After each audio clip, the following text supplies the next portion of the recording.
여러분 안녕하십니까? 정관용입니다.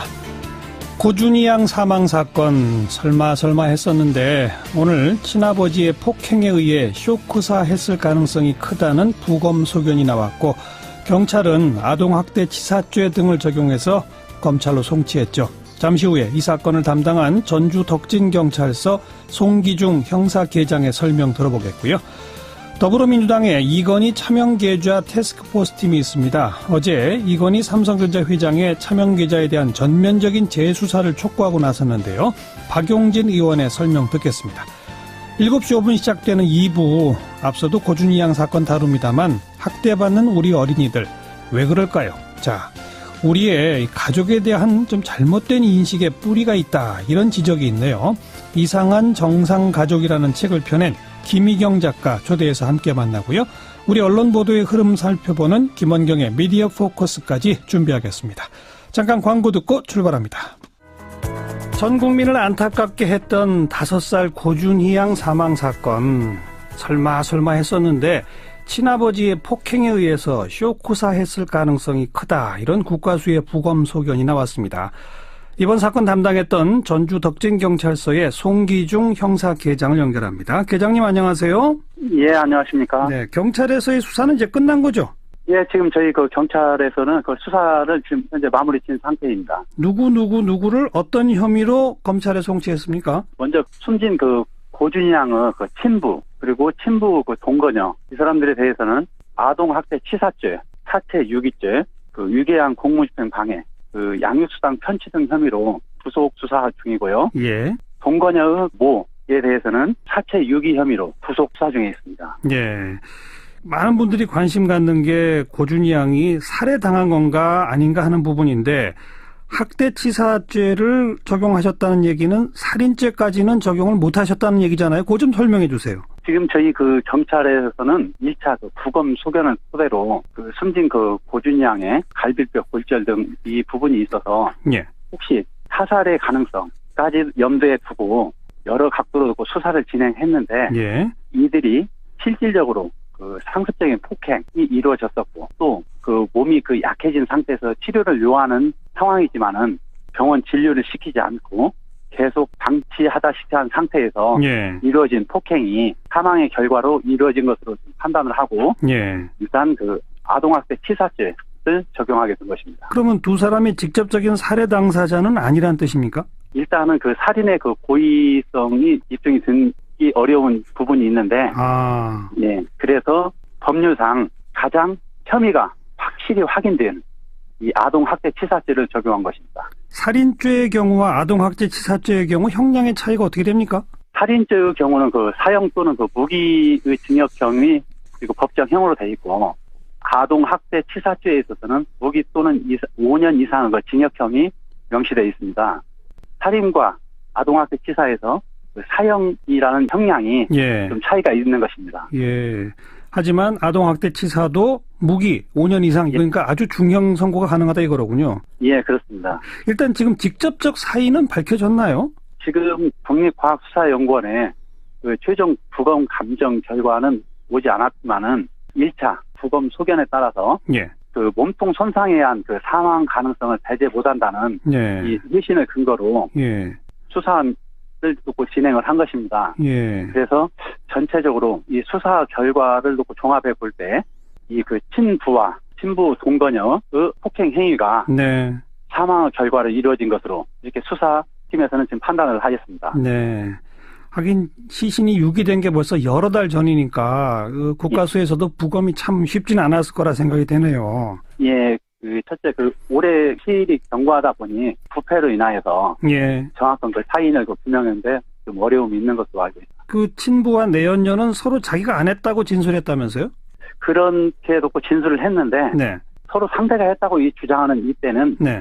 사망한 이틀 전에 폭행 사실을 얘기하는 거거든요. 예. 근데 이 과정에서 저 사람의 진술 중에 동거녀 진술이 명확성이 있고, 예. 진술의 구체성이 있는 것으로 봐서 예. 친부 폭행이 사실인 것으로 지금 저희는 판단하고 있습니다. 예. 그러고 동거녀도 사실 그런 친부의 폭행을 말리거나 이러지 않은 거죠. 그렇죠. 지속적인 어떤 폭행이 있을 때, 네. 옆에서 놓고 말리거나 적극적으로 한 부분이 없이, 예. 그냥 방치한 이 부분이 있습니다. 그것도 한두 번이 아니라 여러 차례 폭행 학대가 있었다는 거고 뭐 등을 밟은 적도 있다면서요? 그런 수사 내용 조금만 좀 소개해 주시면요. 그 사망한 고준희 양, 저 친부에 의해서 뭐 밥을 뭐 제대로 먹지 않는다든지 예. 이런 이유로 인하여서 좀 자주 좀 그 폭행이 좀 이어졌었고 예. 또 그 진술에 의하면은 작년 3월부터 4월 26일까지 예. 수시로 그 화가 나면은 발과 그 손으로 폭행한 이런 부분이 있다. 예. 이런 부분이 지금 진술이 확보가 돼 있는 상태입니다. 예. 그리고 그 준양 옮기는 과정에서 뭐 숨을 제대로 안 쉬고 이런 걸 발견했다면 보통 119에 전화하거나 병원에 데려갈 텐데 내연녀의 모친이 있는 전주로 데려갔다. 이건 왜 그런 겁니까?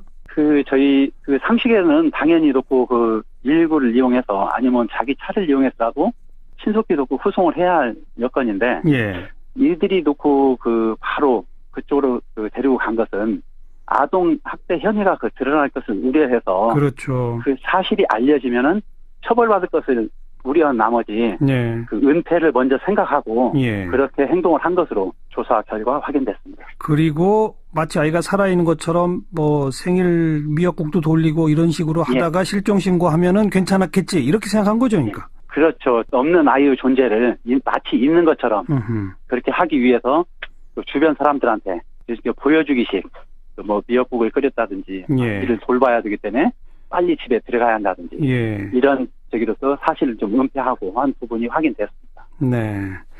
그럼에도 불구하고 친부는 자기는 아이를 학대한 적 없다라고 기자들 앞에서 말하더라고요. 그거 어떻게 생각하세요? 그러니까요. 그 본인이 또 그렇게 그 폭행한 부분을 인정하고 또 현장 검증하는 과정에서도 그런 부분을 재현하고 이 부분을 학대하지 않았다 하는 부분은 어느 누가 봐도 좀 이해할 수 없는 좀 어떻게 보면 좀 가슴 아픈 현실입니다.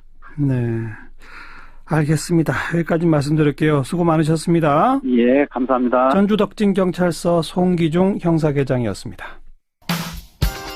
더불어민주당의 이건희 차명계좌 태스크포스 팀이 어제 이건희 삼성전자 회장의 차명계좌에 대해서 전면적인 재수사를 촉구하고 나섰고 당시 수사를 맡았던 조준웅 특검에 대해서도 조사가 이루어져야 한다고 주장했습니다. 네, 이 태스크포스 팀 소속 박용진 의원 연결합니다. 박 의원 안녕하세요. 예, 안녕하세요. 박용진입니다. 이게 박 의원이 처음 이 문제 제기한 게 벌써 몇 달 됐잖아요.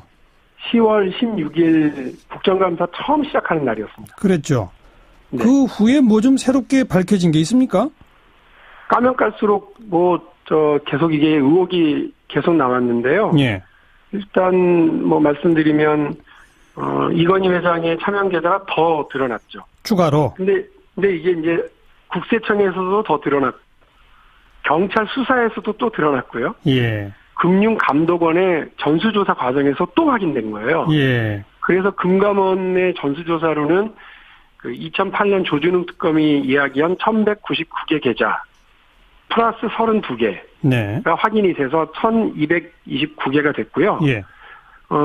그 경찰에서는 몇 개인지는 모르는데 경찰이 처음에 한남동 이거는 이제 최근 일입니다. 예. 한남동 자택을 인테리어업자가 그 무자료로 탈세 혐의로 고발이 돼서 예. 거기를 압수수색하는 과정에서 확인이 된 게 8개 계좌가 있는데요. 예. 그 계좌를 확인하다가 국세청까지 압수수색을 했거든요. 네. 그러다 보니 200개로 더 늘어났다라고 하는 게 이제 언론 보도예요. 저희도 예. 아직 확인은 따로 못했습니다만. 예. 그러니 일파만파 일은 계속되고 있는 거죠. 예. 그래서 지금 대략 몇 개 계좌에 얼마 정도입니까? 1229개로 아까 말씀을 드렸죠. 확인된 것만 말씀을 드리면. 예. 그리고 4조 5천억 원이라고 하는 규모에 대한 변동은 크지는 않습니다. 예. 예, 그 정도의 규모가 있고요. 예. 그러니까 2008년 조준웅 삼성특검이 이야기했었던 것을 기준으로 해서 말씀을 드리는 겁니다. 네. 그런데 경찰이 국세청을 압수수색했더니 200여 개, 이건 아직 이제 언론 보도지만 또 이것도 네. 추가일 수 있다 이런 거죠?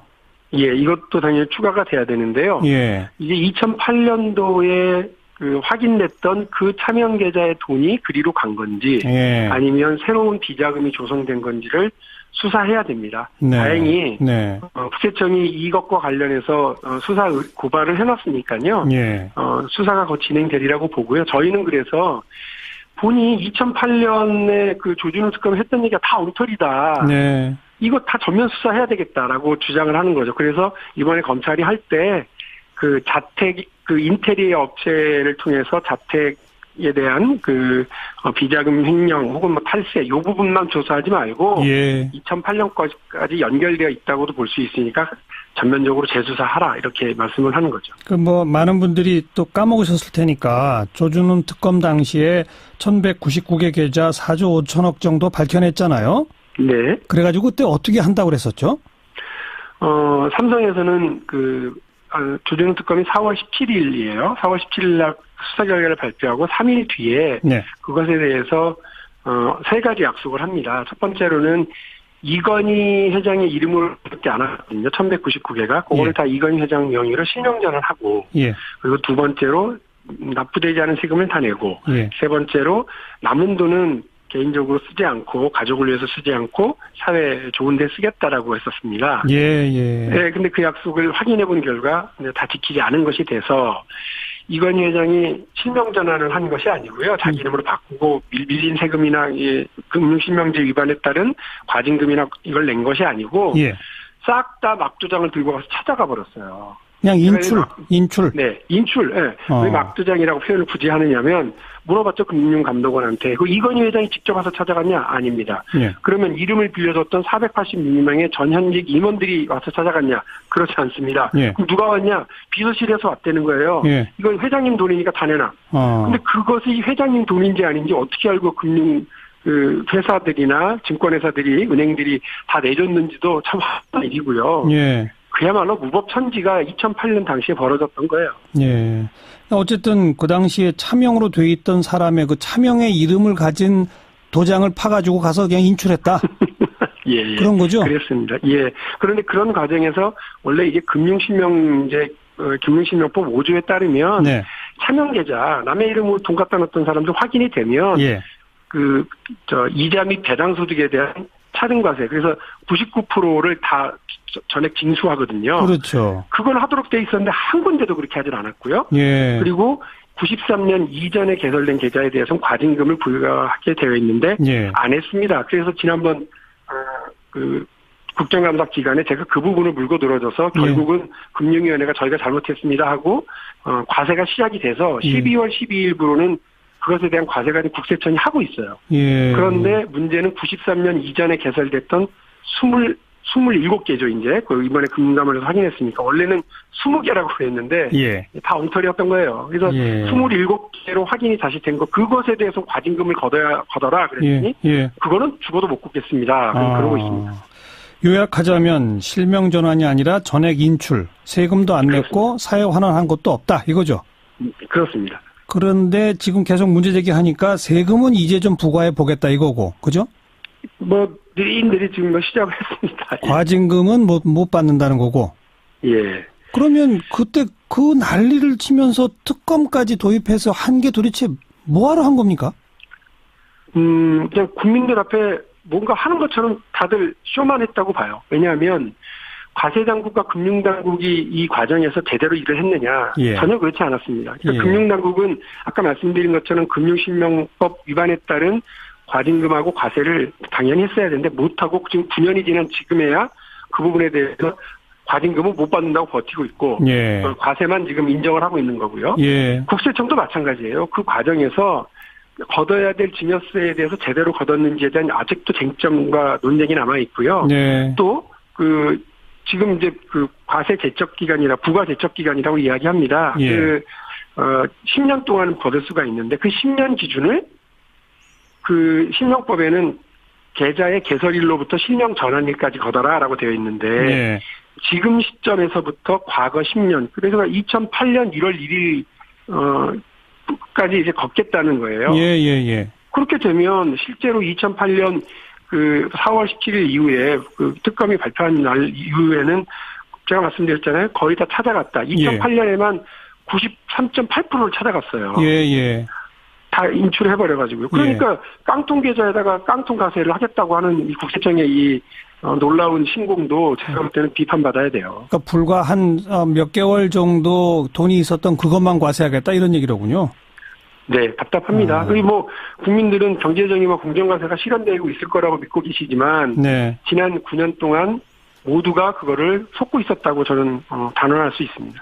그 당시 조준웅 특검은 특검이라고 하는 거는 법 위반을 발견하게 되면 이제 형사처벌을 목적으로 하잖아요. 그렇습니다. 어떤 형사처벌을 했습니까? 조세 포탈에 따른 형을 구형을 했고요. 예. 그런데 또 재판 가니까 내야 될 세금 낸 거, 그때는 이제 여기서 말하는 세금은 금융실명법에 따른 세금이 아니라 예.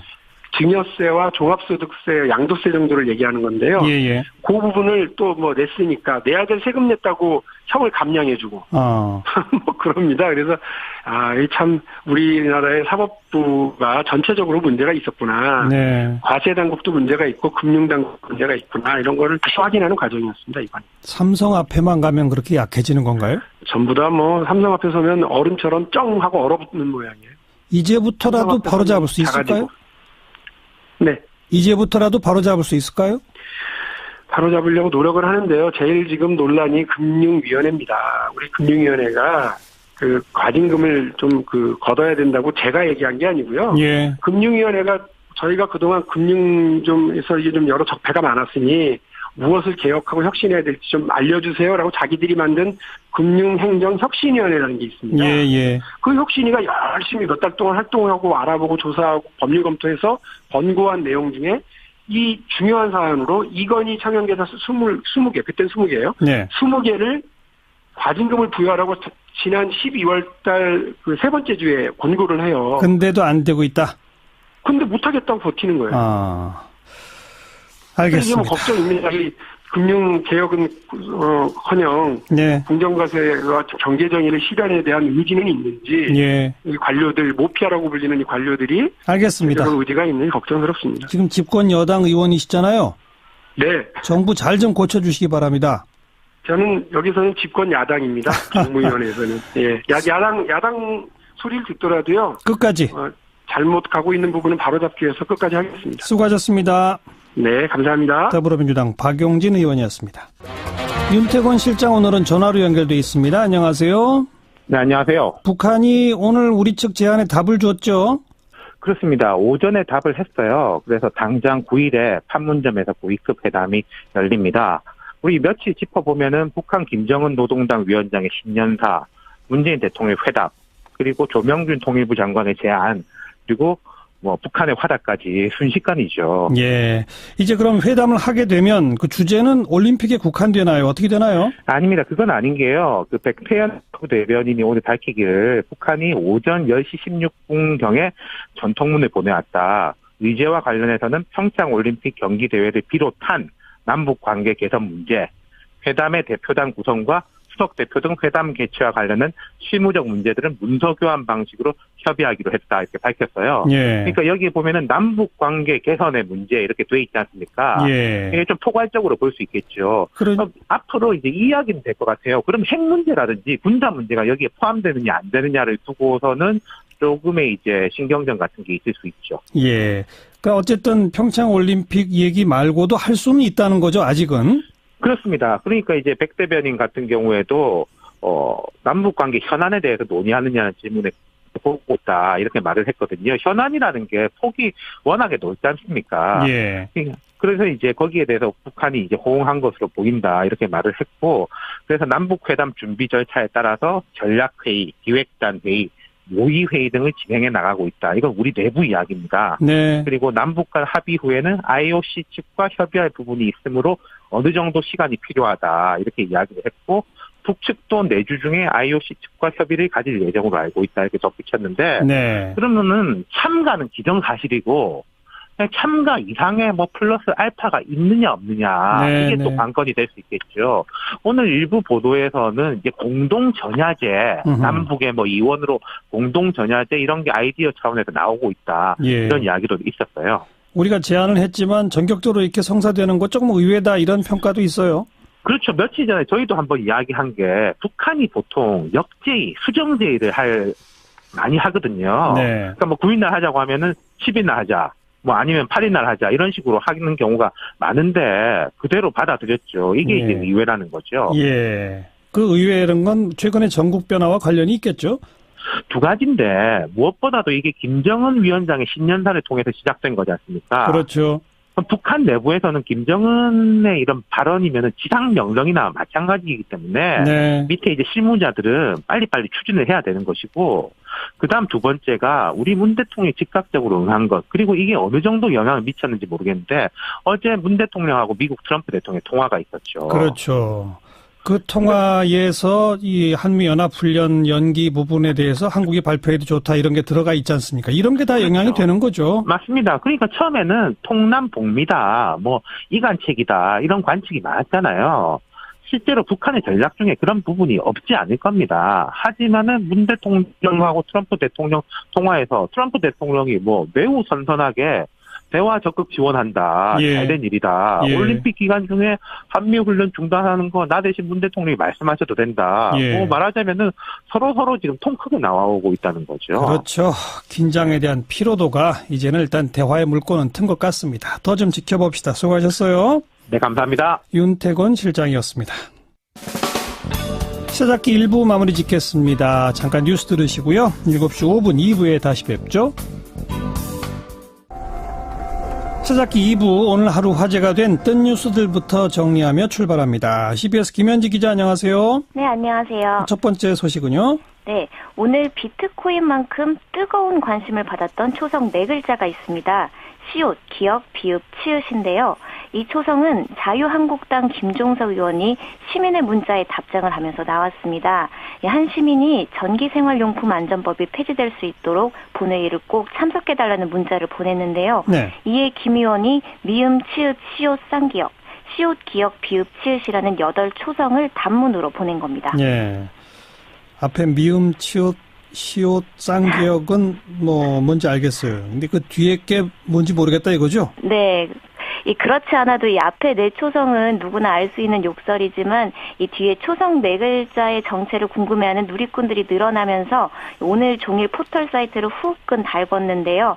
이 누리꾼들은 시건방지다에 벌레충을 더한 시건방충인가, 또 국민 세금을 월급으로 받으니 세금 바쳐인가, 아니면 혹시 시골 배추인가, 이렇게 자신들의 추측을 SNS에 올리면서 전 국민 초성 공모전이 벌어지기도 했습니다. 단순 오타일 가능성이 제일 높을 것 같습니다. 제가 보기엔. 다음 뉴스요. 네, 피겨 선수들의 위험한 다이어트입니다. 평창올림픽이 한 달 앞으로 다가오면서 이제 출전 선수들에게도 많은 관심이 쏠리는데요. 어린 시절 세계의 주목을 받던 여성 피겨 선수들이 다이어트 때문에 이번에는 볼 수 없게 됐습니다. 그래요? 예, 4년 전 소치올림픽에서 이 떠오르는 세편로 꼽혔던 러시아 선수 율리아 리프니츠카야는 지난해 빙판을 아예 떠났는데요. 겨우 19살로 한창 나이인데 거식증이 발목을 잡았습니다. 예, 일본의 스즈키 아키코도 지나친 다이어트로 키는 160인데 몸무게가 32kg까지 내려가면서 시즌을 통째로 날렸고요. 미국의 그레이시 골드도 식이장애와 우울증 치료를 위해서 출전을 포기했습니다. 그러니까 다이어트를 지나치게 하다가 거식증, 식이장애, 우울증 이런 게 왔다 이런 거죠? 네, 그렇습니다. 다이어트를 왜 그렇게 세게 하는 거예요? 이게 아무래도 체중이 가벼울수록 점프나 연기에 유리하기 때문인데요. 또 선수들 실력도 전체적으로 상향되면서 더 완벽한 연기를 해야 한다는 중압감과 코치 그리고 부모의 압박이 선수들을 무리한 다이어트로 내몰았던 분석입니다. 네, 이게 사실 정신적 무장에 문제가 있으면 선수 못하죠. 가장 중요한 건 그걸 텐데요. 네. 다음 뉴스는요. 예, 다이아몬드로 약값을 내겠다는 베네수엘라 소식입니다. 베네수엘라 보건부가 50억 달러의 의약품 대금이 밀리자 이 제약회사 측에 귀금속으로 대신 지급하겠다고 제안한 사실이 오늘 미국 매체들을 통해 전해졌는데요. 예. 이 제시한 귀금속들이 값비싼 다이아몬드나 금, 그리고 스마트폰 제조에 사용되는 휘김속 콜탄인 것으로 전해지면서 이 네티즌들이 관심 있게 보고 있습니다. 베네수엘라 정부에 돈이 없나요? 왜 귀금속으로 낸다고 했나요? 이 베네수엘라 정부가 최근 수개월 동안에만 부채 7억 달러를 갚지 못했습니다. 이 때문에 살인적인 물가 상승에다가 수입마저 감소해서 식품이나 의약품 같은 생필품난이 더욱 악화되고 있는데요. 베네수엘라 화폐 가치는 지난 한 해에만 97% 하락했고요. 같은 기간 물가 상승률은 무려 4,115%에 달했습니다. 예. 이렇게 정부는 위기에 몰렸지만 화폐를 더 인쇄할 능력조차 없습니다. 그래서 이렇게 다이아몬드로 갚겠다고 제안했는데 제약업체 반응은 시큰둥합니다. 이 국제사회에서 고립된 베네수엘라의 광품 품질이 보증되지도 않고 이미 수차례 지불 약속을 어겼다는 건데요. 전문가들은 베네수엘라의 이런 물물 교환 방식이 국제유가 하락과 또 과도한 복지 지출에 따른 경제 위기라고 진단했습니다. 제일 힘든 건 그 나라 국민들이죠. 참 안타깝네요. 수고하셨습니다. 네, 감사합니다. 김현지 기자였습니다. 오늘 일부 시간에 고준희 양의 그 끔찍한 사건 전해드렸죠. 네, 우리 한국의 가정에서 아이들 지금도 아픔이 많습니다. 아동학대로 한 달에 3명의 아이들이 목숨을 잃고 하루에 12명의 아이들이 부모에게 버림받아서 위탁시설에 맡겨집니다. 그런가 하면 저출산을 걱정하면서도 전 세계에서 가장 많은 아동을 해외로 입양 보내는 나라죠. 자, 이런 우리 한국 사회의 이상한 가족, 그 진짜 얼굴을 바라보자고 말하는 책 한 권이 얼마 전에 나왔어요. 제목이 이상한 정상가족입니다. 그 저자 김희경 작가를 저희 오늘 스튜디오에 직접 초대했습니다. 어서 오십시오. 네, 안녕하세요. 네. 이상한 정상가족? 무슨 말이에요? 정상가족주의라고 말하는, 그러니까 부모와 자녀로 구성된 가족만이 이상적인 가족의 형태라고 바라보고, 예. 거기에 해당되지 않는 가족의 형태에 속한 구성원들을 차별하거나, 그렇죠, 그렇죠. 그리고 가족 내에서 지나친 가부장적 위계로 아이들의 개별성을 억누르거나 하는 그런 정상가족 이데올로기가 네. 매우 이상하다. 이런 뜻에서 붙인 제목입니다. 그러니까 둘 다 이상한 거네요, 지금. 네. 그러니까 부모, 자녀가 아닌 뭐 한부모 가정이든 뭐든은 그냥 이상하다고 해버리고, 그죠? 네. 부모, 자녀는 정상이라고 하는데 네. 그 안에도 이상하더라. 네. 다 이상하네요. 가족 안팎에서 그런 가족주의가 야기하는 아동인권 침해 이런 얘기를 좀 하고 싶었습니다. 왜 이런 데 관심을 갖기 시작하셨어요? 제가 작년 말까지 세이브 더 칠드런이라고 하는 예. 아동 구호 개발 단체에서 일을 했는데요. 예, 예. 거기서 그 아동 인권 실현을 위한 정책과 제도 개선 을 위해서 일을 했었는데 그때 일을 하면서 보니까 아동인권 침해의 대부분의 사안들이 가족 문제와 아주 밀접히 연관되어 있다는 사실을 알게 됐어요. 네, 네. Save the Children이 이렇게 학대받는 아이들, 이런 아이들 구호하는 그런 곳입니까? 네, 아동보호 전문기관도 운영하고 있습니다. 그럼 아무래도 다양한 사례를 접하셨겠네요. 그죠? 네, 네. 어떤 일들이 벌어지고 있습니까? 제가 책에 주로 이제 다룬 문제들은 아동학대로 인한 사망 사건들을 저희가 그때 한번 민간단체들이 모여서 진상조사를 한번 실시한 적이 있습니다. 뭐, 고준희 양 사건도 대표적인 네, 경우죠. 예, 예. 그런 사건이라던가 아니면 해외 입양된 아이가 그 입양한 양 아버지한테 또 맞아서 목숨을 잃었던 그런 사건도 있었고요. 그렇죠. 또 미혼모와 자녀들에 대한 차별도 매우 심각한 편이고 이주 노동자의 자녀에 대한 차별도 심각한 편이고 또 그런 점들을 그 두루두루 알게 됐었어요. 네. 정상가족은 꼭 부모, 자녀가 있어야 한다. 이런 이데올로기가 우리 사회에 있다는 거죠. 네네. 우선 그런데 그 정상가족 안에서도 각종의 학대, 방치 뭐 이런 게 벌어지는 이유가 어디 있다고 보세요? 저는 한국 사회가 그 자녀가 마치 부모의 소유물인 것처럼 대하는 그런 관념이 너무나 좀 뿌리 깊지 않은가 하는 생각을 많이 했어요. 네. 그러니까 체벌도 국가인권위원회 조사를 보면 전 국민의 한 절반 정도가 아동 청소년을 체벌해도 괜찮다라고 응답한 조사 결과가 최근에 있었습니다. 그거를 봐도 그러니까 자녀는 부모에게서 태어났고 부모가 마음대로 다룰 수 있는 존재이기 때문에 예. 때려도 된다라는 네. 의식이 매우 만연한 것이고요. 네. 그게 이제 일부에서는 학대로까지 치달아가는 거죠. 그 극단적인 사례가 사실 용어 자체가 말이 안 되는 동반 자살 아닙니까? 그렇죠. 그 동반 자살이라는 방식의 되게 안타까운 죽음이지만 부모가 스스로 목숨을 끊기 전에 자녀를 먼저 살해하는 이런 방식의 그렇죠. 사건도 다른 나라에선 드물거니와 예. 이거를 또 동반 자살이라고 부르는 그 잘못된 것도 용어죠. 문제가 있죠. 그렇죠. 자녀 살해 후 자살 이게 맞죠? 그렇죠. 예. 그렇죠. 네. 요새는 그 용어 안 씁니다. 언론에서도. 가끔 있더라고요. 다른 나라 동양권에서도 그런 건 없습니까? 일본에서 있습니다. 일본에서도 그 오야쿠 신주라고 해서요. 그거를 동반 자살이라고 불렀고 그런 사안들이 좀 심심치 않게 있었는데 예. 우리는 아직도 그런 사건이 예전보다 줄어들기는 했으나 여전히 좀 우리가 목격할 수 있다는 점에서 좀 안타깝다고 할 수가 있습니다. 자녀를 하나의 독립된 인격체로 보는 게 아니라 나의 소유물이다. 네. 그래서 내 마음대로 때려도 되고 훈육을 핑계로 해서 네. 뭐 이런 거고요. 네네. 그다음 내가 혹시 저 세상 가면 우리 자녀들은 도저히 살 수가 없다. 그러니 아이들을 살해하고 내가 가는 게 낫다. 네. 다 잘못된 의식인 거죠. 그렇죠. 아무리 부모라고 해도 자녀의 생명을 처분할 권리는 없는 것인데 예. 그리고 독립된 존재로서 아이의 몸에 손을 대거나 하는 일도 있어서는 안 되는 것인데 그런 문제에 대한 좀 반성적 성찰 같은 게 한국 사회에서는 너무 좀 적지 않은가 하는 게 제가 가지고 있는 문제의식입니다. 그런가 하면 또 과잉보호, 과보호, 네. 지나친 사교육을 뭐 뺑뺑이 돌리듯이 하는 거 네. 뭐 이런 것도 또 있지 않습니까? 네, 저는 과보호도 학대라고 생각해요. 지나치게. 같은 말이죠, 사실. 네. 예. 네. 그것의 뿌리도 역시 같은 거다?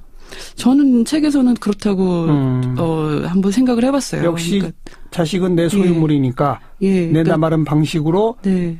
학대를 과보해서 예. 일종의 학대식으로 부모의 꿈을 좀 대리실현하거나 부모의 존재를 아이를 통해서 이제 증명을 하려고 하거나 또는 뭐 그런 게 다 아니더라도 어쨌든 우리 사회 같은 좀 지나친 경쟁 사회에서 사다리 아래로 떨어지지 않게 하기 위해서 아이를 과도한 사교육을 몰아넣잖아요. 그렇죠. 그거는 지나치게 가족 단위로 우리 사회가 경쟁하는 사회가 되어버렸기 때문에 예. 그 안에서 아이들이 좀 희생당하고 있는 게 아닌가 하는 생각을 합니다. 보다 좀 근본적 질문일 텐데 왜 우리는 그렇게 가족에 집착할까요? 근데 저도 책을 쓰면서 생각을 해봤더니 예. 보통은 이제 근대화가 되면요. 그 가족이나 집단의 중요성이 좀 줄어들고 개인의 중요성들이 더 많이 부각되는 방식으로 근대화가 진행이 되잖아요. 근대화는 개인주의의 또 다른 그렇죠? 말이기도 하죠. 예. 예. 그런데 한국 사회는 지나치게 좀 압축적 근대화가 진행이 돼가면서 그 과정에서 가족의 중요성이 더 커졌다고 볼 수가 있어요. 그러니까 근대화 과정에서 또 지나친 빨리빨리를 앞세우는 압축적 근대화 과정 속에서 사회적 안전망이 전혀 없는 상황이었잖아요. 네. 그런데 이제 가족이 그거를 대체하는 사적인 안전망 구실을 하면서 가족에게 너무나 과도한 역할이 부여가 되고 가족이 너무나 중요해지게 된 거예요. 네. 어릴 때 믿을 건 가족뿐이다. 뭐 이런 얘기 좀 많이 듣고 자랐었는데 아하. 그런 말들이 상징을 하듯이 가족에게 돌봄의 책임, 뭐 교육이나 그런 서비스, 사회가 많이 책임져줘야 될 서비스의 짐이 네. 가족에게 지나치게 많이 전가가 된 것이 아닌가 예. 그런 생각을 해봤습니다. 예. 사회나 국가를 믿지 못하고 어떻게든 내 힘으로 헤쳐나가야 돼. 그러면서 네. 동시에 우리 가족만이 믿고 의지할 유일한 공동체야. 뭐 이런 거. 네, 지금도 계속 진행 중이게 된 큰 요인 중에 하나가 IMF 경제 위기가 또 맞아요, 영향을 맞아요. 끼치지 않았을까 생각을 해요. 그 당시 아주 많은 가족이 해체가 되고, 그러니까 그 대량 구조조정 때문에 일자리를 잃은 사람도 많이 늘어났는데, 예. 그 모든 그 충격을 다 고스란히 가족이 흡수를 했어야만 했던 그런 상황 때문에 사회적 돌봄 서비스가 없는 상황에서 예. 가족이 선택을 해야 되는데 그거는 다시 말하면 경쟁이 그만큼 더 치열해진다는 얘기잖아요. 그래서 그만큼 더 양극화도 좀 심각해진 게 아닌가 그렇게 그렇죠. 생각을 합니다.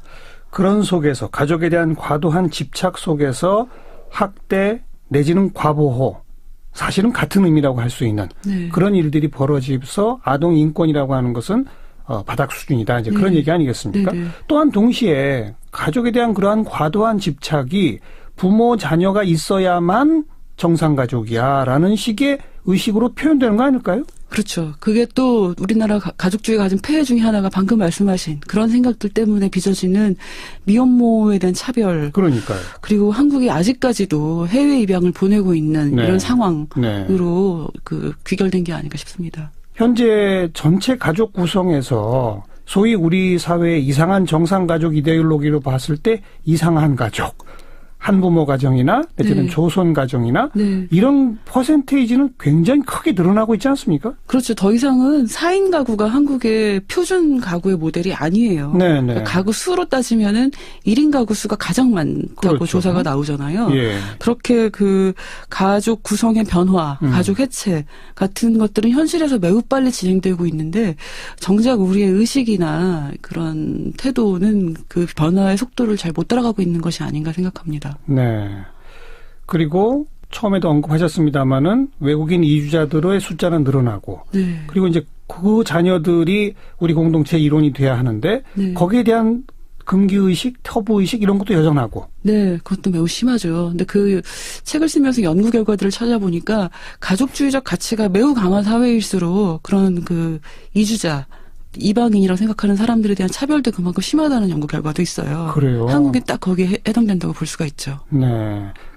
이 책의 부제가 자율적 개인과 열린 공동체를 그리며 이렇게 되어 있습니다. 네, 그렇습니다. 개인의 자율성을 조금 더 가족 안에서부터 아이의 자율성을 존중하는 데서부터 시작이 될 텐데 그런 개인의 자율성을 조금 더 많이 존중하고 네. 그리고 공동체라는 것이 너무나 이렇게 끈끈하고 구속적이기보다는 좀 자율성과 다양성을 인정하는 좀 열린 관계로 공동체라는 것이 존재하면 어떨까 하는 생각에서 그런 부제를 붙여봤습니다. 그런 자율성, 개인의 자율성을 인정하고 어린 자녀도 하나의 독립된 인격체로서 존중해야 한다라고 하는 의식을 네. 어떻게 하면 좀 확산시킬 수 있겠어요? 우리 이런 얘기 하기 시작한 도 사실 수십 년 됐거든요. 네. 그런데 여전히 억척 엄마들 또 학대하는 엄마들 아빠들 많아지고 있지 않습니까? 네. 어떻게 하면 이 의식을 좀이라도 빨리 확산시킬 수 있을까요? 이 문제를 해결할 하나의 방법은 없는 거겠지만 제가 책에서 생각해본 방법은 예. 좀 그 사회가 그러니까 공공이 가족이 짊어진 짐을 사회가 좀 더 많이 가져가야 된다고 생각해요. 네. 예를 들면 돌봄의 책임이 가족 안에 주로 지금까지는 엄마의 책임으로 많이 그렇게 전가가 되어 왔었잖아요. 근데 돌봄이 더 이상은 가족 안에 어떤 특정 어떤 사람이 책임질 수 있는 그런 시대는 지났다고 보고요. 예. 그런 돌봄의 책임을 사회적으로 많이 가져오고 그리고 가족이 마치 무슨 치외법권처럼 그 안에서 가족 폭력이나 학대가 일어나도 사회가 도외시하는 잘 모르쇠하는 경우들이 많았는데 그래도 요즘은 그 가정 폭력에 대해서도 법의 예. 잣대가 들이대긴 하지 않습니까? 저는 좀 더 강화된다고 생각합니다. 지금보다 더. 예. 그래서 가족 안에 있는 취약한 사람의 인권을 보호하기 위한 공공의 개입 같은 것들이 지금보다 훨씬 더 강화가 되어야 하고 그런 제도적인 뒷받침들이 있을 때에만 개인의 자율성을 보호하는 가정이라는 것이 가능하지 않을까 그렇게 생각합니다. 가정 폭력에 대해서 경찰이나 법이 개입한다고 하지만 이웃에서 신고해도 이건 가정 문제니까 알아서 하세요 하고 돌아가는 경찰이 아직도 있잖아요. 그럼요. 특히 아동에 대해서는 더해요. 부모가 그렇죠. 내 아이 내가 마음대로 가르치겠다는데 라고 하면 그냥 무력하게 손을 놓는 경우가 아직도 많습니다. 그러면 아예 그냥 가정폭력 금지법, 가정체벌 금지법 이런 걸 만들어야 될까요? 저는 부모의 체벌은 법으로 좀 금지해야 된다고 생각해요. 지금 전 세계 52개 국가가 부모의 체벌을 법으로 금지하고 있고요. 그래요? 네. 그리고 연구 결과를 보면 법으로 부모의 체벌을 금지한 나라에서도 아동 학대가 발생하는 비율도 뚝 떨어집니다. 네. 이게 매우 밀접한 연관이 있어요. 네. 부모 체벌 금지법 진짜 심각하게 우리 논의해봐야 되겠네요. 네. 저는 꼭 필요하다고 생각해요. 한편에서는 그런 처벌에 대한 규제적 어떤 강화, 네. 동시에 뭐 보육이라든지 네. 교육이라든지 하는 데 있어서 공공성의 책임성을 강화하는 거. 뭐 지금 우리 방향은 그쪽으로 가고 있긴 하죠. 네. 그리고 언젠가는 그런 게 우리 사회에서도 실현될 날이 저는 오리라고 낙관을 하고는 있습니다만 예. 계속 문제들이 발생하고 있으니까 가급적이면 우리가 좀 의도적으로 그런 날을 좀 앞당길 수 있지 않을까라고 기대하고 있습니다. 또 동시에 이 바탕에는 네. 우리 오늘 뭐 직접적으로 언급은 안 했습니다만은 여전한 남녀의 문제. 네. 이것도 자리 잡고 있는 거죠. 그럼요. 가족 안에서 그 아동들의 권리가 침해당하는 것과 그리고 양성평등이 실현되지 않고 있는 것은 매우 밀접한 연관이 있어요. 그래요? 네. 어떤 식으로 연관이 되는 겁니까, 그러니까? 그러니까 부모가 평등하지 못하면. 네. 그러니까 한쪽이 아버지가 가정의 생계를 책임지고 엄마는 돌봄을 책임지고 하는 이 구도 안에서 자녀는 그 구도 안에서 거의 뭐 미래 경제 활동 인구처럼 취급을 받죠. 네. 그 구도 안에서 가부장적 위계가 매우 센 가정에서는 그런 취약한 사람들의 말을 듣거나 의견을 존중하거나 이런 일들이 거의 실현이 안 되잖아요. 아, 그렇죠. 네. 네. 엄격한 권력 관계니까. 네. 어린 아이들부터 그걸 보고 자라죠. 네. 그래서 일본은 그 직접 아이를 폭행하지 않아도 부부간 폭력도 아동학대의 일종으로 포함시켰어요. 아. 그걸 아이들이 보고 자라는 것 자체가 학대적인 상황이니까요. 그렇죠. 네. 자, 오늘 우리 그 고준희 양 사건 등등에 대해 충격받으신 많은 청취자분들이 아유, 우리 집은 건강해. 이렇게 그냥 생각하셨을 거예요. 우리 아이들 전혀 학대라니 말도 안 돼. 근데 오늘 김희영 작가님 말씀 들으면서 한 번쯤 다시 생각해 볼 구석이 생기네요. 네, 학대를 하지 않으시는 분들도 네. 스스로에 대해서 그렇다고 생각하시는 분들도 체벌한 적은 없는지 그러니까. 그리고 체벌에 대한 내 태도가 이게 과연 맞는지 예. 이런 생각들을 한 번씩은 좀 해보시기를 바라요. 그리고 가정 내에서 부부 평등을 실현하고 있는지 네네. 그걸 자녀 앞에 보여주고 있는지 네, 맞습니다. 그것까지를 네. 한번 생각해 봐야 되겠군요. 네네. 진짜 이 정말 정상 가족 되기는 참 어려운 거네요. 그렇죠? 정상 비정상을 더 이상 구분하지 않아도 모두가 차별받지 않고 각자 좀 다양한 가족의 형태가 좀 인정을 받는 그렇죠. 그런 사회가 되면 좋지 않을까 싶습니다. 빨리 그런 사회 왔으면 참 좋겠습니다. 좋은 문제 제기 오늘 잘 들었습니다. 고맙습니다. 네, 감사합니다. 이상한 정상 가족이란 책을 들고 오신 김희경 작가 함께 만났습니다. 가족 이야기 한 김에 한번 골랐습니다. 크로스비 스틸즈 또 내슈 앤 영이 부른 Our House입니다. 네, 사운드 오브 뉴스 시간입니다. 김민아 기자 어서 오세요. 안녕하세요. 오늘 들어볼 소리는요. 연일 화제의 인물이 되고 있는데요. 자유한국당의 김성태 원내대표의 목소리를 오늘도 한번 들어보시죠. 어제 임종석 비서실장이 UAE 방문 직후 임태희 전 비서실장에게 전화를 걸어서 해명을 했다는 확인 보도가 나왔습니다. 임 실장이 해명해야 할 대상은 임태희 전 실장이 아니라 청와대 의혹에 눈치를 보내고 있는 국민들이라는 사실을 혼동하지 말기를 바랍니다. 국민들의 온갖 의혹을 제기하고 나서도 눈 하나 깜짝하지 않는 아나무인가 해명을 한답시고 6번이나 이리저리 말을 바꾸면서 국민을 속이려 드는 버르장머리는 도대체 어디에서 나오는 것인지, 도대체 이 문재인 정권이 얼마나 이 권력이 도도하길래 대통령 비서실장이라는 자가 국민과 야당을 이렇게 우습게 하는 방략 무인과 오만방자로 일관하는지 메뚜기도 한철이라는 사실을 틀림없이 분명히 전해드리고 싶습니다. 이 아마추어 정권의 참사라는 사실을 우리 국민들은 다시 한번 상기시키지 않을 수 없습니다. 아주 강한 표현들이 많이 나오네요. 정확한 요구사항은 뭡니까? 임종석 비서실장의 아랍에미리트 방문 이 문제에 대해서 국회 차원의 진상규명을 요구한다는 합의가 야3당 사이에 이뤄졌다. 이게 이제 김성태 원내대표의 주장입니다. 예. 그래서 국정조사를 포함해서 모든 역량을 갖고 국민적 의혹을 해소하겠다. 그래서 국민의당에서 이것에 대한 강력한 입장이 나와서 야3당 공조가 될 것이다. 이렇게 장담을 했는데요. 이 국정조사는 바른정당이 당론으로 요구하고 있는 사안이기도 합니다. 국민의당이 동의했나요? 정작 김동천 원내대표는 오늘 당장 국정조사를 요구하지는 않겠다 이렇게 얘기를 했는데요.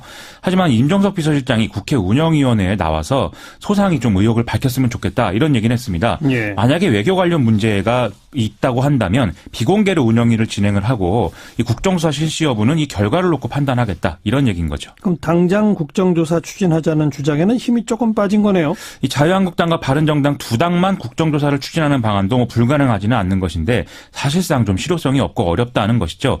거기다가 지금 문제는 자유한국당 내부에서도 좀 엇박자가 나오고 있다는 것입니다. 국회 국방위원장을 역임한 바 있는 김영우 의원이 오늘 자신의 소셜미디어 계정을 통해서 과거 국가 간에 맺은 협정이나 약속에 대해서 국정조사를 하자 이런 주장은 정신 나간 소리다 이렇게까지 썼거든요. 예. 이것을 두고 여러 가지 얘기가 나오다 보니까 김영우 의원은 국가 간의 문제를 공개하는 것에 반대한 것이지 임종석 실장의 말바꾸기나 석연치 않은 방문 행태는 좀 설명이 돼야 된다 이렇게 추가 설명을 내놓기도 했습니다.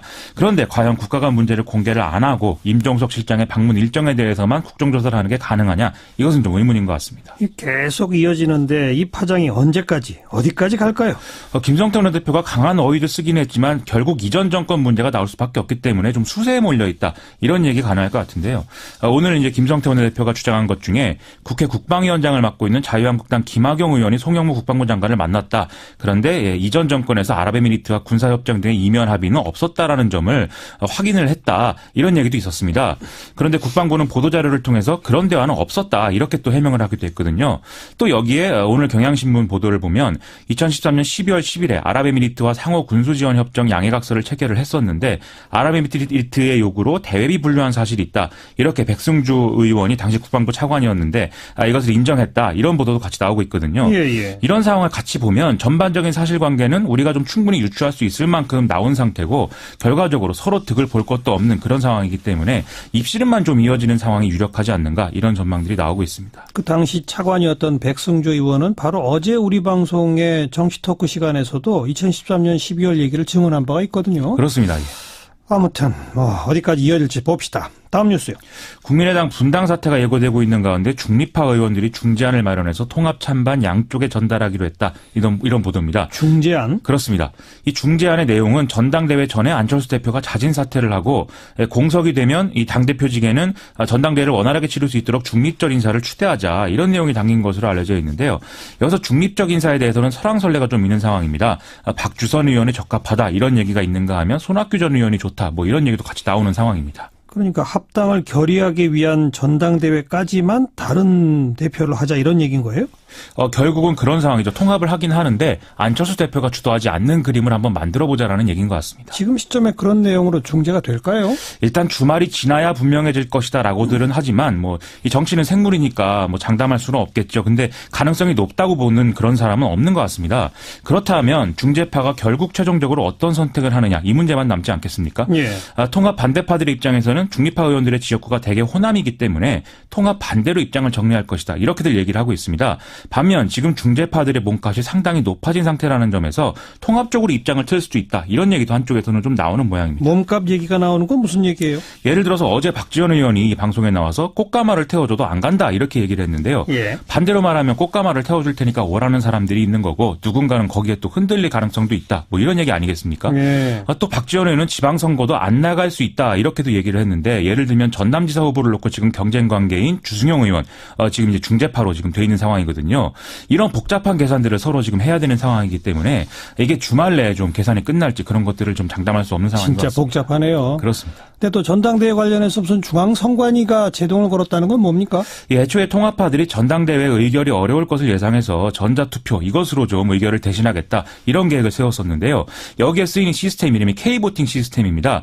이름과 주민번호만으로 전자투표를 할 수 있도록 되어 있는 이제 국민의당 고유의 어떤 시스템인데 중선관위가 이것은 전당대회 아닙니다. K보팅 시스템은 국민의당 고유 시스템이 아니라 선관위가 개발한 시스템이에요. 여기서 좀 오류가 있었던 것 같습니다. 중선관위가 이것은 전당대회에서 사용할 수 있는 전자서명으로 인정할 수 없다. 이런 이제 유권 해석을 내렸다는 것이죠. 그러니까 선관위가 개발한 시스템이기 때문에 거기에 대한 유권 해석을 할 수 있는 거죠. 그렇습니다. 그러면 공인인증서를 사용한 전자투표만 사용해야 되는 것인데 이럴 경우에는 참가율이 현저히 떨어져서 의결 정족수인 대표당원이 2분의 1을 채우기 어려울 그런 가능성이 커진다는 것이죠. 통합파들은 지금 그 대신에 여러 가지 이제 대안들을 모색한다는 점인데 명분이라는 측면에서 좀 타격을 입었다. 이런 평가들이 같이 나오는 거예요. 이래저래 국민의당 참 시끌시끌합니다. 그렇습니다. 네. 다음 뉴스요. 새해 들어 인상된 최저임금 기준이 적용되는데 이를 놓고 좀 진통이 있는 그런 상황입니다. 언론에는 최저임금 인상 영향을 최소화하기 위해서 다양한 꼼수와 편법 사례 이런 것들이 지금 보도가 되고 있는데요. 예를 들면 근로시간 축소를 일방적으로 통보하거나 상여금을 축소한 후에 이를 기본급에 포함시켜서 최저시급을 산정해서 임금 총액을 줄여서 최저임금 기준을 맞추는 이런 수법 등이 이제 나온다는 거죠. 또 아르바이트라든지 이런 경우에는 최저임금 인상분 지급을 미룰 테니까 못 받아들이겠으면 일을 그만둬라 이런 협박을 했다. 이런 사례들도 지금 이어지고 있는데요. 강남의 한 아파트의 경우에는 경비원들에게 전원해고를 통보했다. 이런 소식도 전해져서 좀 시끌시끌합니다. 최저임금 인상을 근거로 요식업 등에서는 좀 가격 인상을 추진하는 이런 움직임도 감지되고 있는 그런 상황입니다. 정부는 어떻게 하겠답니까? 오늘 관계부처 합동으로 추가 대책을 마련해서 이번 달 내에 발표하기로 의견을 좀 모았는데요. 기본적으로 이제 당근과 채찍을 병행할 수밖에 없는 그런 상황이라는 것이죠. 당근으로는 지난해 발표된 신용카드 수수료 인하라든지 또는 상가임대차법 보호를 받을 수 있는 환산보증금 상향, 임대료 인상률 상한이나 정부가 지정하는 생계업 적합업종제도 도입 이런 것들을 좀 타질 없이 추진하고 일부 대체의 경우에는 적용 대상을 확대하는 그런 방안들이 언급이 되고 있고요. 예. 채찍으로는 감시 감독을 강화하는 방안들인데 고용노동부의 경우 전 지방노동관서에 신고센터를 설치하고 편법으로 인한 피해 사례 등을 접수받기로 그렇게 한 상황입니다. 또 아파트, 건물관리업, 편의점 등을 대상으로 3주간의 계도 기간을 거치게 한 뒤에 1월 말부터는 본격 현장 단속에 나선다. 이런 방침도 언급이 되고 있습니다. 그리고 왜 일자리 안정자금 지원하기로 했잖아요. 그렇습니다. 이걸 제대로 집행하는 것도 중요하잖아요. 현재 일자리 안정자금 3조 원가량이 확보가 되어 있는데 이 중에 60%가량을 상반기에 조기 집행한다. 이런 계획이고요.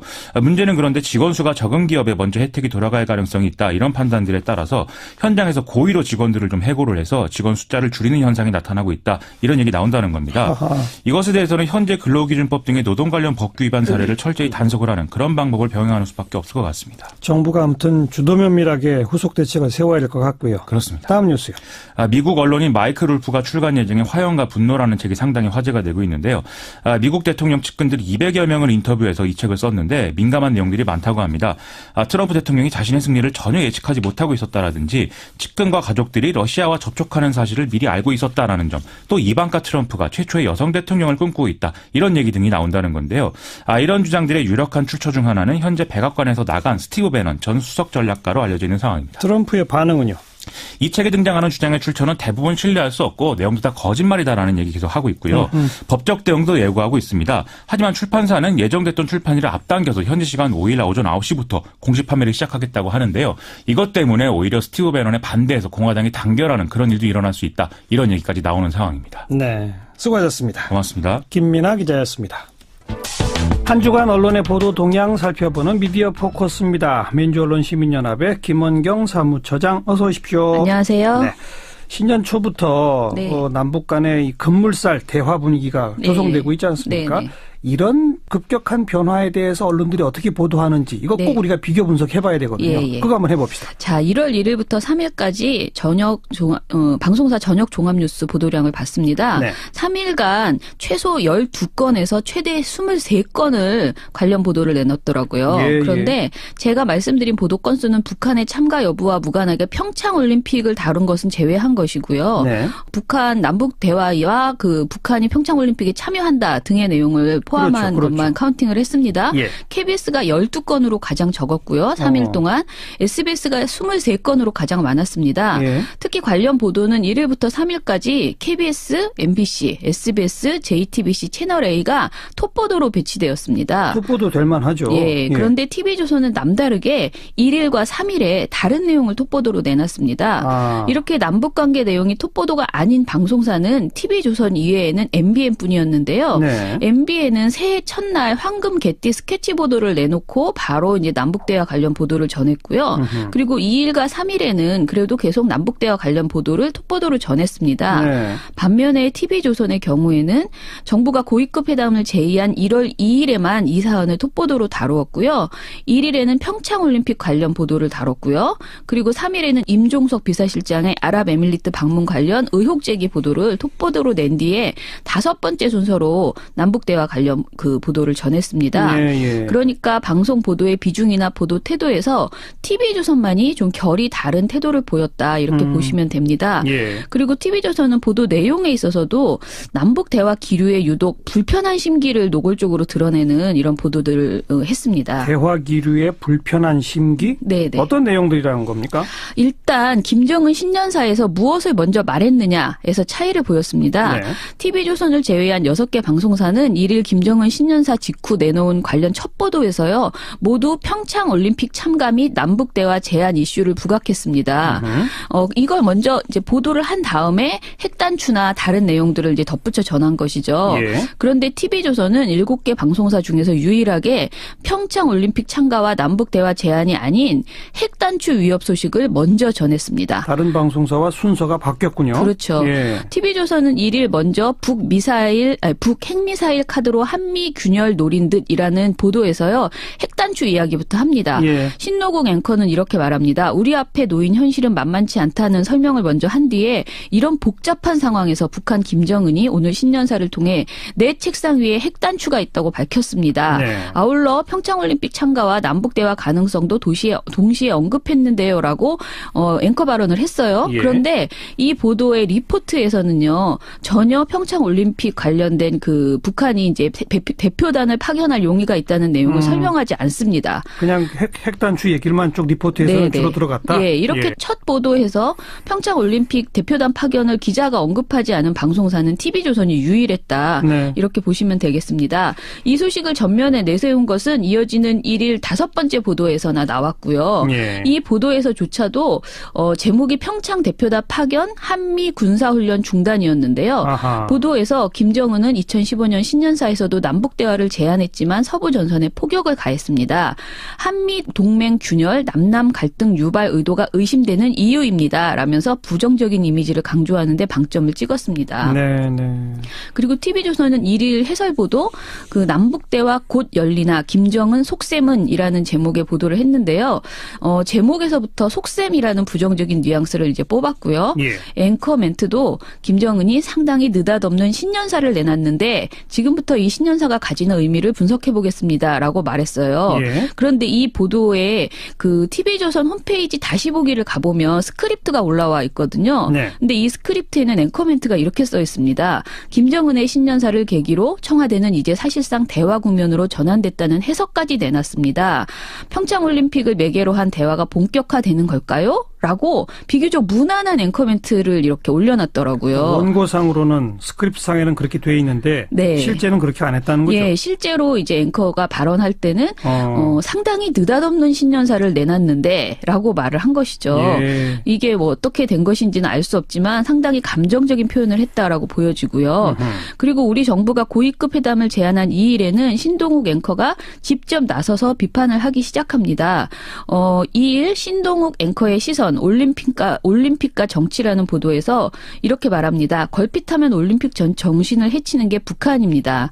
88 서울 올림픽을 방해하려고 칼기를 폭파했습니다. 서울 월드컵 때는 연평해전을 일으켰고 광저우 아시안게임 때는 연평도를 포격했습니다. 등 과거 상황을 쭉 이야기를 합니다. 네. 그리고 북한이 순수한 의미에서 평창에 오겠다고 한다면 더 바랄 게 없을 겁니다. 그런데 어쩌다 보니 북한 김정은이 평창 올림픽 성공의 열쇠를 쥔 것처럼 되어버렸습니다. 이게 올림픽 정신에 부합하는 건지 잘 모르겠습니다라고 지적하는 말을 했습니다. 예. 이 일에도 앵커가 클로징 멘트로 일단 대화 분위기가 조성되고 있는 건 환영할 합니다만 지금은 흥분을 자제하고 구석에 숨어있는 북한의 노림수를 냉정하게 직시할 때라고 봅니다라고 네. 하며 제듯 재차 냉정해지기를 요구를 했습니다. 예. 또 3일에도 신 앵커는 클로징 멘트로 아무리 대화가 급하더라도 우리가 절대로 양보해서는 안 될 것까지 대화 테이블에 들고 나가는 우를 범하지 않기를 기대하겠습니다라고 또 이야기를 했어요. 일단 그러니까 뭐 환영이나 이런 표현은 쓰긴 쓰지만 네. 대부분의 멘트는 우려, 걱정이죠. 걱정, 네. 과거의 잘못된 사례 네. 이거로군요. 근데 북한의 숨겨진 의도를 분석하고 전망하는 것은 당연히 필요한 일이죠. 당연한 그런데 일이죠. 한반도 위기가 고조되는 상황에서 이제 처음 남북 대화 가능성이 제기되고 한라인이 복원되었다는 거잖아요. 예. 그렇다면 현 상황의 가치를 그대로 또 높게 평가하는 것도 중요한데 이것에 대해서는 흥분하는 태도라고 겸해하고 북한에 대해서 의구심을 전면에 드러내는 것만이 냉철한 태도인 것처럼 예. 이야기하는 것은 좀 동의할 수 없다라고 생각되고요. 예. TV조선을 제외하면 보도가 아닌 별도의 클로징 멘트 등을 통해서 앵커가 이렇게 직접적으로 우려하는 평가를 내놓은 방송사는 SBS 정도였어요. 그런데 SBS는 태도가 완전히 달랐습니다. SBS는 1일 김현우 앵커의 클로징 멘트가 이렇습니다. 분단의 상징인 휴전선이 지나는 강원도에서 지구촌의 평화축제 올림픽이 열리는 건 그 의미가 남다릅니다. 만약 그 축제에 북한이 함께하고 또 그걸 계기로 한반도 긴장이 풀린다면 더 바랄 게 없겠죠. 보도. 새해 첫날에 이런 상상이 머지않아 실현이 되기 바랍니다. 였습니다. 기대가 가득 차 있네요. 다르죠. 네, 네. 그리고 이 밖에 TV조선은요. 문재인 정부를 상대로 반복적으로 과속, 과욕이라는 딱지를 붙이는 표현을 합니다. 이 일 제목이 정부 북의 고위급 대화 제안이라는 TV조선 보도에서는요. 과속과 과욕 우려는 있지만 2년 1개월 만에 남북 간 대화가 성사될 것이란 점에서 정부 내 이견이 없어 보입니다라고 멘트를 합니다. 네. 3일에는 23개월 만에 남북 연락 채널 재가동이라는 보도에서 또 이렇게 말합니다. 과속 우려를 감안한 듯 청와대는 북한의 참가가 평창 성공의 선결 요건은 아니라고 했습니다라고 지적을 합니다. 예. 안보 위기 상황에서 한라인조차 구축하지 못했던 비정상적인 상황을 이제 겨우 벗어난 것인데요. 이를 두고 과속, 과욕이라고 말하는 것이 언론의 합리적인 표현인지 좀 의문이고요. TV조선의 이런 부정적 표현 사용은 정부의 성과를 폄훼하고 안보 위기를 부추기려는 그런 노력으로만 보일 뿐입니다. 네. TV조선을 제외한 방송사의 경우 대부분 대화 제의 자체를 문제 삼지 않고요. 이어질 회담에서의 의제와 이를 둘러싼 상황 등에 대해서 우려를 표하는 그런 양상을 보였습니다. 이어질 회담의 의제, 그걸 둘러싼 우려는 해야죠. 네네. 그런데 아까 표현이 적절했던 것 같아요. 남북 대화 기류에 불편한 심기를 갖는 곳은 예. TV조선 하나다. 네네. 그 말이군요. 그렇습니다. 네. 그리고 오늘 일부 시간에 네. 그 삼성 이건희의 차명 계좌 관련된 보도 또 해드린 바 있는데 네. 삼성 관련 보도도 또 우리 언론이 극명하게 갈리잖아요. 네, 네. 이것도 비교 분석해 봅시다. 네, 일단 박용진 의원이 금융위원회 금융감독원 종합감사에서 이건희 삼성전자 회장이 2008년 삼성특검에서 확인된 차명 계좌를 실명으로 전환하기는커녕 누락된 세금조차 납부조차 하지 않고 4조 4천억 원에 달하는 돈을 찾아갔다는 사실을 폭로한 바 있잖아요. 예. 이후에 새로운 차명 계좌 가 속속 추가 발견되면서 경찰이 서울지방국세청을 압수수색하고 검찰은 또 관련 수사에 본격 돌입하는 등의 움직임이 이어지고 있습니다. 그렇죠. 그런데 이 소식에 대해서 방송사 저녁 종합뉴스 보도량을 점검해 봤더니 네. 격차가 너무 극심했습니다. 박용진 의원이 의혹을 최초로 제기한 시기가 작년 10월 16일이었습니다. 예. 그때부터 올해 1월 1일 사이에 7개 방송사가 방송뉴스 또는 온라인 포털에 송고한 모든 보도량을 살펴보았어요. 네. 먼저 저녁 종합 뉴스로 한정하니까 SBS가 14건으로 가장 많았습니다. JTBC가 8건, MBC가 4건으로 그 뒤를 이었고요. KBS는 이 16일부터 1월 1일까지 단 한 건을 보도를 했습니다. 예. 그리고 TV조선, 채널A, MBN은 황당하게도 단 한 건도 보도를 하지 않았습니다. 제로예요? 네. 그러니까 10월 16일부터 올해 1월 1일까지 한 건도 없었습니다. 네. 저녁 종합뉴스가 아닌 다른 방송을 그래서 이제 찾아봤어요. 그랬더니 오히려 그 격차가 더 크게 벌어졌는데요. SBS는 51건을 보도한 반면에 채널A는 모든 방송에 나오는 전체 보도를 다 뒤져봐도 한 건을 보도했더라고요. 예. 그리고 TV조선은 5건, MBN은 7건의 관련 보도를 내놨습니다. 네. SBS는 보도량만 많았던 것이 아니고요. 단독 보도도 적지 않게 내놓았습니다. 저녁 종합뉴스에서 14건 보도 중에 6건이 SBS 단독이었고요. 이 중 3건은 당일 톱보도로 배치했습니다. JTBC도 작년 12월에 연달아 단독 보도를 내놓았고 이 이슈에 집중하는 모양새를 보이고 있습니다. 특히 JTBC는 7개 방송사 중에서 유일하게 국감장에서 이건희 회장의 차명 계좌 인출 의혹이 제기된 당일날 이 소식을 저녁 종합뉴스에서 전했습니다. 그나마 그러니까 제대로 다룬 건 SBS, JTBC고 네. MBC, KBS는 그냥 조금 다뤘고 네. 종편 3개는 거의 안 다뤘고. 그렇죠. 예. 특히 JTBC를 제외한 종편 3사는 거의 완벽하게 침묵을 유지했다라고 보시면 되는데요. 그나마 내놓은 보도들도 좀 당황스러워요. 일단 저녁 종합뉴스 보도는 아닌데 10월 30일 TV조선 보도를 보면 정치권 압박에 차명계좌 과세 다시 점검이란 보도가 있습니다. 제목이 이렇게 돼 있어요? 네. 근데 정치권 압박으로 본다? 그렇죠. 차명계좌가 그야말로 정치 공방 과정에서 나온 자본 수준으로 격하하려는 태도를 보인 거죠. 네. 제목부터 정치권 압박이었고요. 내용에서도 기자가 4조 4천억 원을 이 회장이 세금을 제대로 안 내고 찾아갔다는 것이 정치권 일부에서의 문제 제기입니다. 라고 말해요. 그러니까 딱 그냥 트집 정도로 규정한 거죠. 그리고 이런 보도도 있습니다. TV조선 라이브라는 이 시각 사회부라는 보도가 있어요. 근데 이 보도가 사건 사고를 모아서 이제 전하는 유형의 보도더라고요. 근데 12월 8일에 이 시각 사회부에서 기자가 이건희 회장의 차명 계좌 여럿을 확인하고 관련 자료를 확보하기 위해 압수수색을 벌였다고 밝혔습니다라고 멘트를 했어요. 네. 그런데 TV조선 홈페이지에서 다시 보기 스크립트를 보면요. 어이없게도 이건희 회장이라는 글자가 지워져 있습니다. 그래요? 이렇게 되면은 이건희라는 이름을 검색을 해도요. 포털에서 검색이 되지가 않고요. 그렇다 보니까 굉장히 이 보도를 저희가 찾아내는데 어려웠죠. 네. 그러니 참 이게 왜 이렇게 됐을까? 단순 실수였을까? 이런 의혹이 되는 찜찜한 부분이었습니다. 예. 게다가 TV조선은 이 기간 동안에 이건희 회장이 여전히 살아있다는 내용의 보도를 저녁 종합뉴스에서 반복해서 내놓았습니다. 이게 무슨 새로운 소식이라고 뉴스에. 그러니까요. 그러니까 TV조선은 이건희 회장의 차명 계좌 문제보다는 이건희 회장이 휠체어에 앉아서 TV를 보는지 여부가 더 중요하다라고 보도를 한 것이죠. 예. 채널A도 저녁 종합뉴스에 나간 보도가 아닌 보도들이 있었는데요. 이 보도에서 10월 30일 뉴스A 라이브라는 보도인데 이거는 아예 제목이 아찔한 역주행 방지 장치 없나라고 다른 엉뚱한 제목이 접혀 있고 9가지 이슈 중에서 이건희 차명 계좌 소식을 8번째 이슈로 아주 단순하게 간단하게 전한 보도였습니다. 그것도 그럼 아찔한 역주행이라고 보는 거예요? 아니요. 이거는 역주행 관련 보도가 그 속에 하나 있어서 그걸 제목으로 뽑고 이건희 차명 계좌 소식은 8번째에서 그냥 딱 한 번 언급한 거죠. 슬쩍 묻어 들어간 보도. 네. 예. 그리고 MBN도 상황을 단순 전달하는 부실한 온라인 기사 한 건만 있었을 뿐이었습니다. 예. 예. 이것도 좀 눈여겨볼 게 MBC가 경영진이 바뀌고 뭐 이렇게 된 게 그 중간 아닙니까? 네네네. 바뀌기 전과 후의 보도에 차이가 있나요? 네, 차이가 있습니다. 그래요? MBC는 지난해 12월 26일에 그 개편을 했잖아요. 근데 정상화 이전에는 삼성 관련된 보도가 한마디로 그 당국 관계자의 발언을 따옴표로 받아 쓰는 수준에 그쳤습니다.